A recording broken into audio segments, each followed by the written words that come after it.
we understand that Bheki Cele, the Minister of Police, has arrived in Eldorado Park to meet with Nathaniel Julius's mother specifically, and to also just find out exactly what happened, perhaps give a report. Yeah, that's why we had to cut that interview short there to bring you those live visuals. Not looking great at the moment. Hopefully it does improve. You will understand it's quite difficult for the team in a confined space with all the restrictions, the security and all the community members in the surrounding area. You just saw our VUM dealer there in the background. Let me keep quiet for a moment so you can hear those chants. Well, the chants are, we want justice for Julius, but I just want to go inside here so you can see basically that the minister is here talking to the family. We told you you're not allowed in. It's a private just outside this moment. They're chasing us outside now, but the community is here enraged by Julius, basically chanting that we want justice.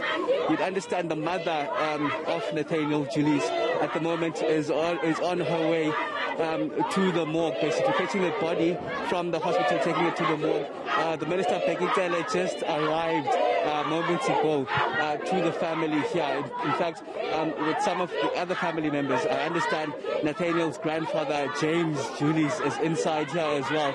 But we've just been taken out now. They're saying that they will officially address the media a bit later on. But to understand matters of this nature of police brutality, the allegations that we're hearing around Nathaniel's death of a policeman killing him, basically is not the first incident. I've spoken to a lady earlier on who just says 3 years ago she suffered a similar fate, basically, where till this day that policeman hasn't been held to account. In fact, as we were doing the interview, that lady said that very policeman that killed his son drove by 15 minutes ago. But Minister Bheki Cele is here, in fact, to address the family here. If you remember in that earlier conversation, that lady said that the minister also arrived at their house, basically also did a similar thing, talked to the family, took their contacts, did say that accountability would happen, but till this day, this lady said nothing has happened. And in fact, that policeman is still driving around, basically, in the streets of Eldorado Park.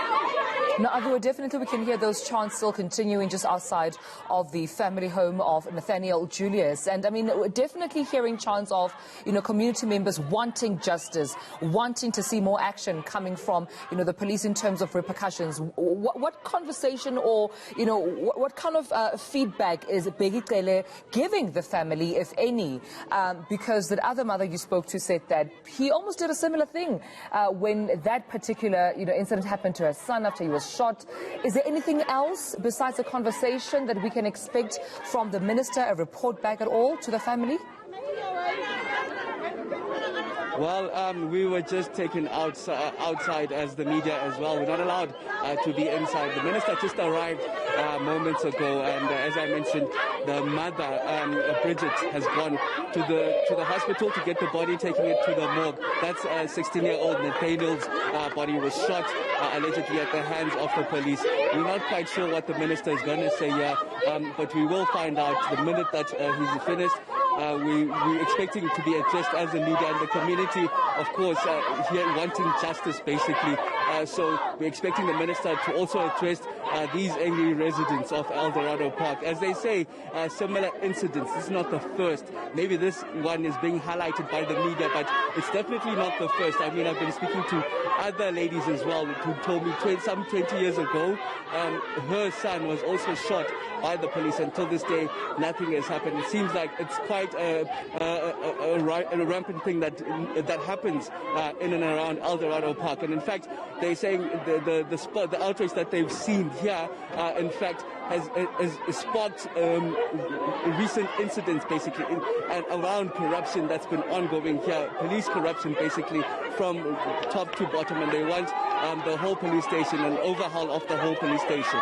So, Avira, while you and our colleague there show us those crowds, let's keep you on the line and just continue to talk about this situation. I mean, there's so many layers to peel at from this story, including the question of what has since happened with the police officers who were involved in that particular scene, in that particular incident. The police's Matapelo Peters, talking to 702, the talk radio station, confirmed confirming that those officers continue to be at work and that the department is awaiting, SAPS is awaiting directives from the IPID, who are investigating before they can take a decision on whether or not these police officers should be suspended. There's the issue of whether or not there was any incident of of gang-related shooting.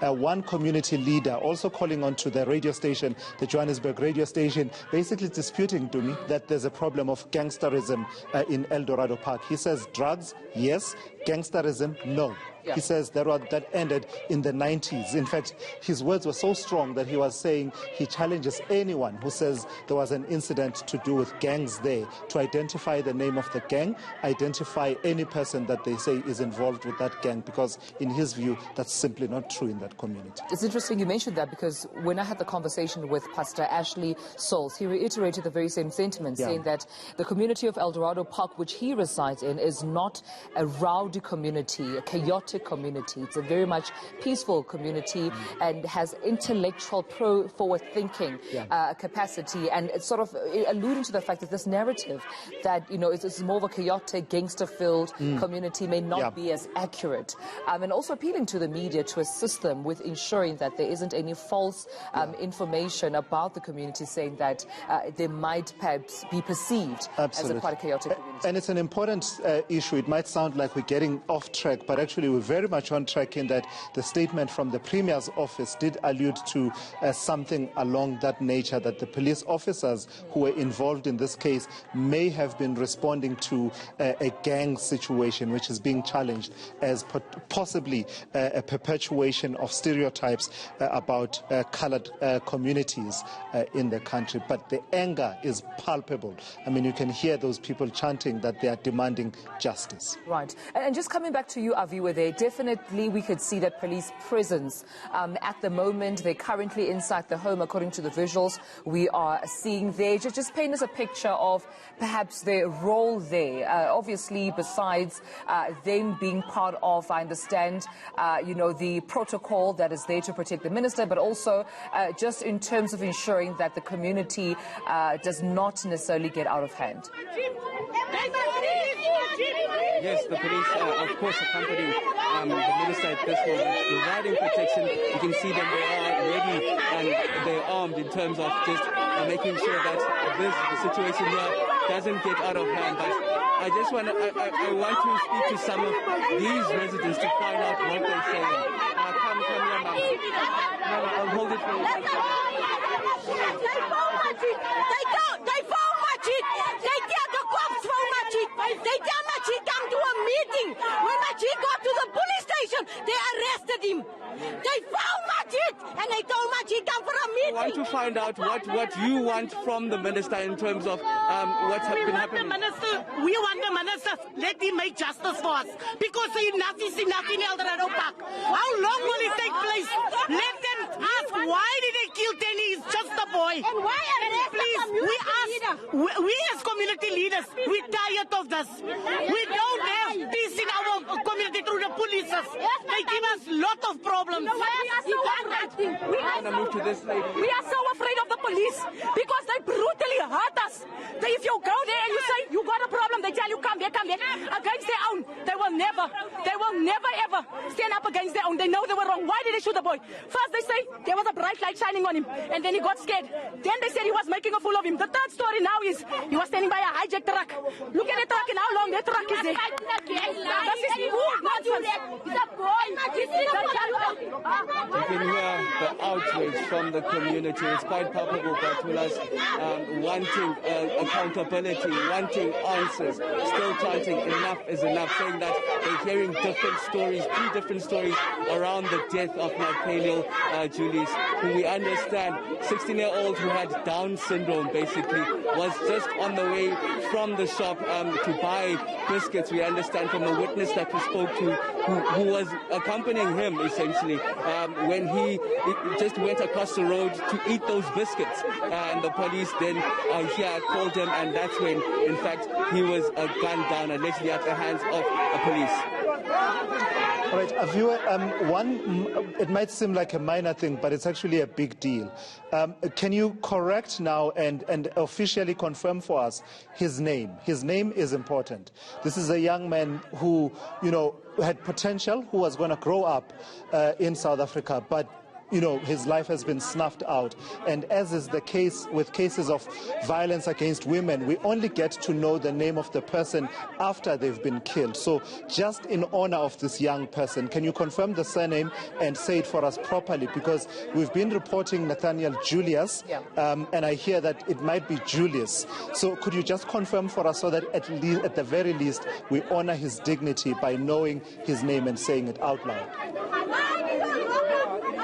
Certainly is Nathaniel Julius. Nathaniel Julius, 16-year-old child who had Down syndrome. Just this morning, Batulas, I was speaking to Nathaniel's mother, Bridget, basically telling me the difficulty he's had in raising this disabled boy. Saying that he was a fighter, essentially. He was expected, the doctors told them, essentially, that he'd only be able to walk when he was 7 years. But miraculously, he walked when he was 2 years old. His life has basically been a struggle. But in speaking to the people of this community, as they've been remembering Nathaniel, remembering him as a jovial soul who basically loved those biscuits, coincidentally, that he ended up passing away eating. So from time to time, he was on the streets, approaching people, always a bubbly character, a jovial character. People would buy him those biscuits. And as you'd understand, on that fateful Wednesday, as he was shot, he was from the shops going to buy those very biscuits. Nathaniel Julius, 16-year-old, who had Down syndrome, basically, gunned down near a truck. And even after he was gunned down, those that saw it paint the picture of how he was dragged down there, chucked inside the van, then taken to Bara Hospital, where he was just dropped off there carelessly. Another police van, we hear from the witnesses, then came after that to come and just cover the blood, essentially. And we hear that that bullet capsule was taken by the police. The community members say that a cover-up was being tried to being done by the police, but essentially they now outraged. In fact, they're saying that it has been ongoing. This is merely one of the issues that has now brought in it nationwide, basically. But this has been ongoing in this community. We hear, in fact, they tired of the corruption of the Eldorado police station. All right. Well, thank you so much for that update. A viewer coming to us live there from Eldos. Yeah, he's raising some pretty important questions there that will need to be answered. Certainly the handling of the crime scene. Yeah. Where was the forensic pathology services? Because the allegation, according to the community, is that once the young person, Nathaniel Julius, had been shot, the police basically bundled up the body and put it in the van. As far as I know, that's not how they do it in other scenes. They wait until all the work is done forensically before proceeding. All right, they will, of course, wait to hear from Police Minister Bheki Cele just after that meeting with the family.